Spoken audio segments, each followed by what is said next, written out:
Chapter 7. A Mad Tea Party. There was a table set out under a tree in front of the house, and the March Hare and the Hatter were having tea at it. A dormouse was sitting between them, fast asleep, and the other two were using it as a cushion, resting their elbows on it and talking over its head. Very uncomfortable for the dormouse, thought Alice. Only, as it's asleep, I suppose it doesn't mind. The table was a large one, but the three were all crowded together at one corner of it. "No room! No room!" they cried out when they saw Alice coming. "There's plenty of room," said Alice indignantly, and she sat down in a large armchair at one end of the table. "Have some wine," the March Hare said, in an encouraging tone. Alice looked all round the table, but there was nothing on it but tea. "I don't see any wine," she remarked. "There isn't any," said the March Hare. "Then it wasn't very civil of you to offer it," said Alice angrily. "It wasn't very civil of you to sit down without being invited," said the March Hare. "I didn't know it was your table," said Alice. "It's laid for a great many more than three." "Your hair wants cutting," said the Hatter. He had been looking at Alice for some time with great curiosity, and this was his first speech. "You should learn not to make personal remarks," Alice said with some severity. "It's very rude." The Hatter opened his eyes very wide on hearing this, but all he said was, "Why is a raven like a writing desk?" "Come, we shall have some fun now," thought Alice. "I'm glad they've begun asking riddles. I believe I can guess that," she added aloud. "Do you mean that you think you can find out the answer to it?" said the March Hare. "Exactly so," said Alice. "Then you should say what you mean," the March Hare went on. "I do," Alice hastily replied. At least, I mean what I say. That's the same thing, you know." "Not the same thing a bit," said the Hatter. "You might just as well say that I see what I eat is the same thing as I eat what I see." "You might just as well say," added the March Hare, "that I like what I get is the same thing as I get what I like." "You might just as well say," added the Dormouse, who seemed to be talking in his sleep, "that I breathe when I sleep is the same thing as I sleep when I breathe." "It is the same thing with you," said the Hatter, and here the conversation dropped, and the party sat silent for a minute while Alice thought over all she could remember about ravens and writing desks, which wasn't much.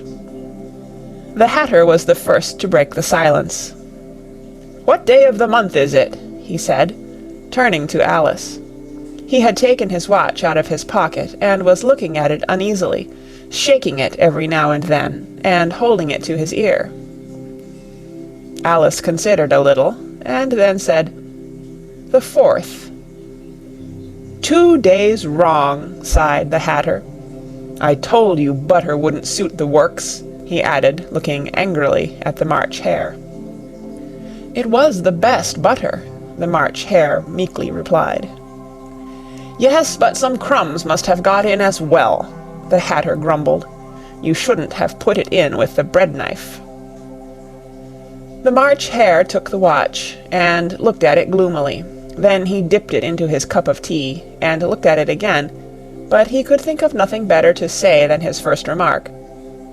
"It was the best butter, you know." Alice had been looking over his shoulder with some curiosity.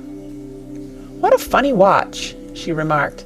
"It tells the day of the month, and doesn't tell what o'clock it is." "Why should it?" muttered the Hatter. "Does your watch tell you what year it is?"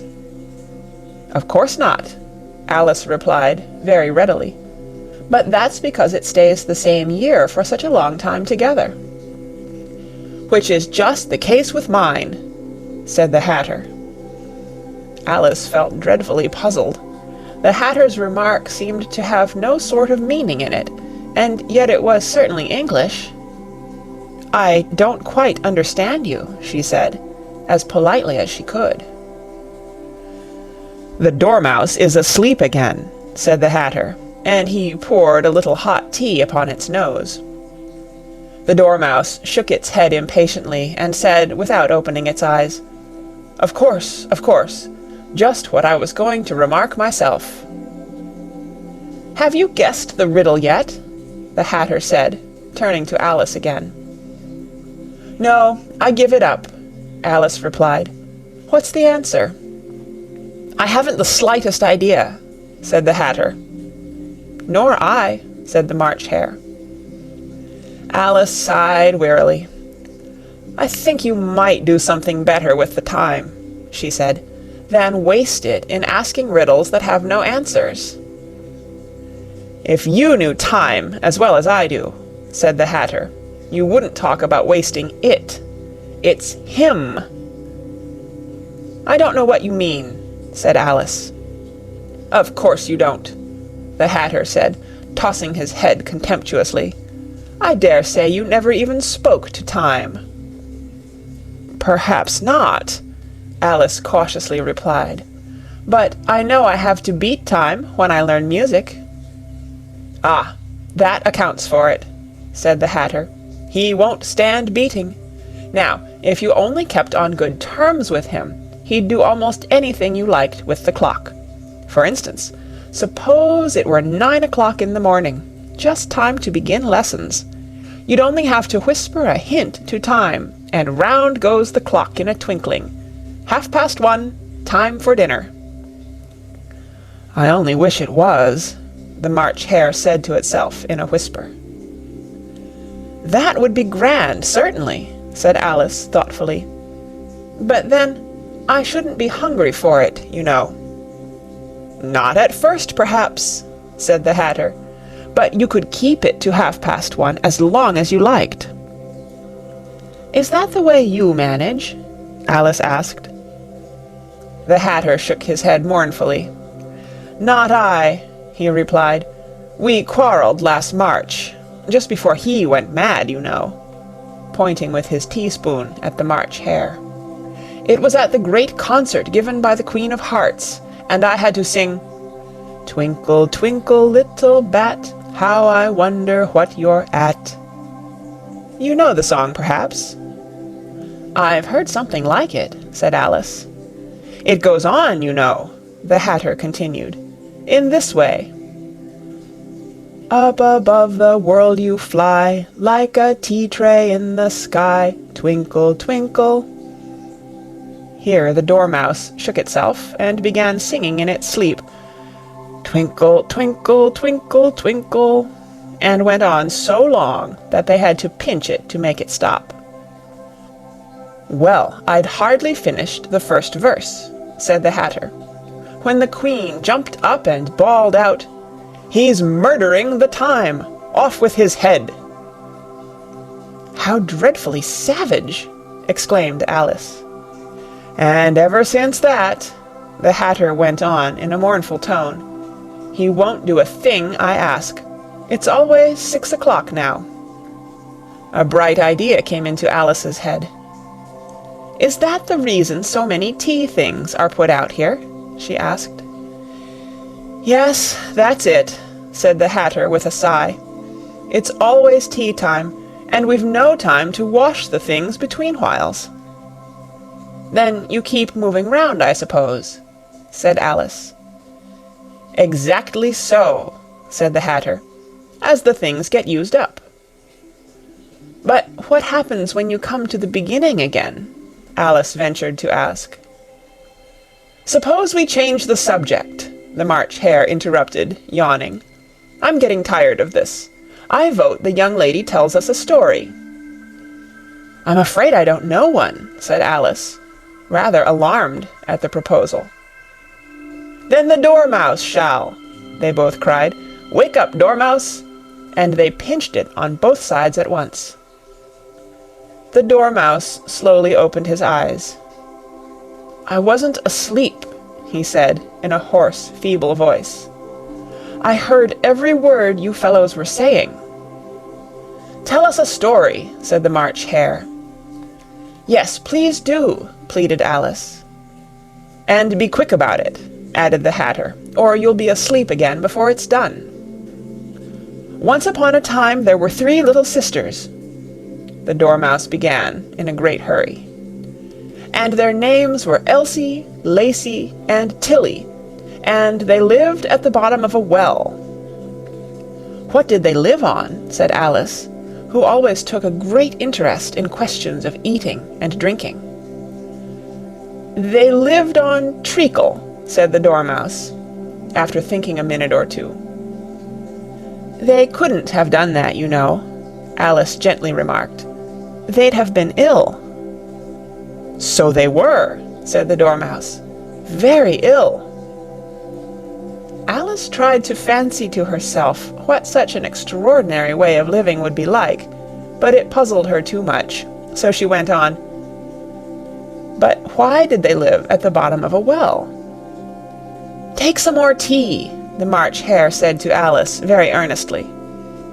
"I've had nothing yet," Alice replied in an offended tone, "so I can't take more."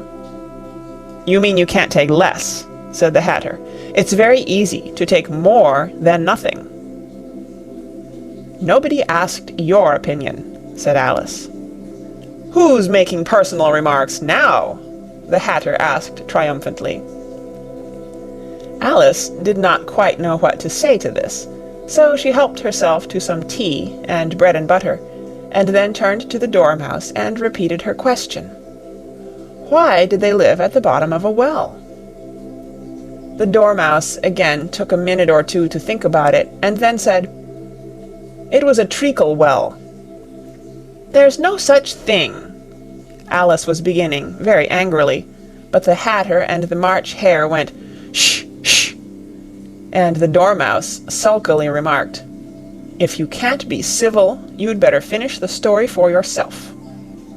"No, please go on," Alice said very humbly. "I won't interrupt again. I dare say there may be one." "One indeed," said the Dormouse indignantly. However, he consented to go on. "And so these 3 little sisters, they were learning to draw, you know." "What did they draw?" said Alice, quite forgetting her promise. "Treacle," said the Dormouse, without considering at all this time. "I want a clean cup," interrupted the Hatter. "Let's all move one place on." He moved on as he spoke, and the Dormouse followed him.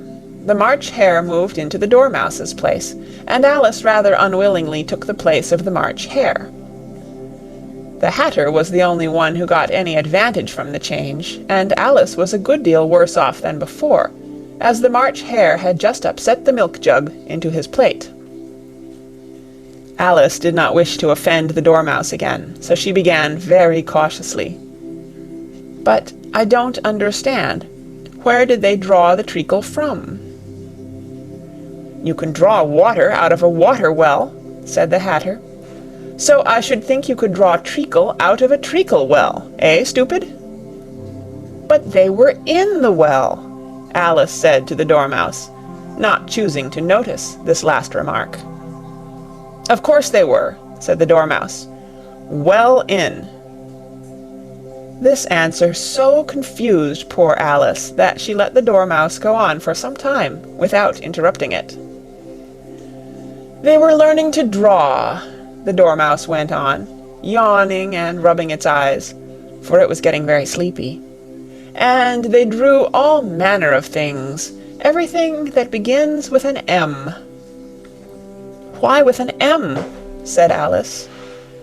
"Why not?" said the March Hare. Alice was silent.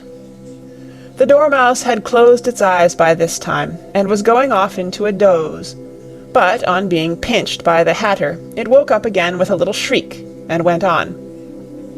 "That begins with an M, such as mousetraps, and the moon, and memory, and muchness. You know you say things are much of a muchness. Did you ever see such a thing as a drawing of a muchness?" "Really, now you ask me," said Alice, very much confused, "I don't think—" "Then you shouldn't talk," said the Hatter. This piece of rudeness was more than Alice could bear. She got up in great disgust and walked off. The Dormouse fell asleep instantly, and neither of the others took the least notice of her going, though she looked back once or twice, half hoping that they would call after her. The last time she saw them, they were trying to put the Dormouse into the teapot. "At any rate, I'll never go there again," said Alice, as she picked her way through the wood. "It's the stupidest tea-party I ever was at in all my life." Just as she said this, she noticed that one of the trees had a door leading right into it. "That's very curious," she thought, "but everything's curious today. I think I may as well go in at once." And in she went. Once more she found herself in the long hall, and close to the little glass table. "Now I'll manage better this time," she said to herself, and began by taking the little golden key and unlocking the door that led into the garden. Then she went to work nibbling at the mushroom. She had kept a piece of it in her pocket, till she was about a foot high. Then she walked down the little passage, and then she found herself at last in the beautiful garden, among the bright flower beds and the cool fountains. End of Chapter 7. Recorded on November 11th, 2005, in Oceanside, California.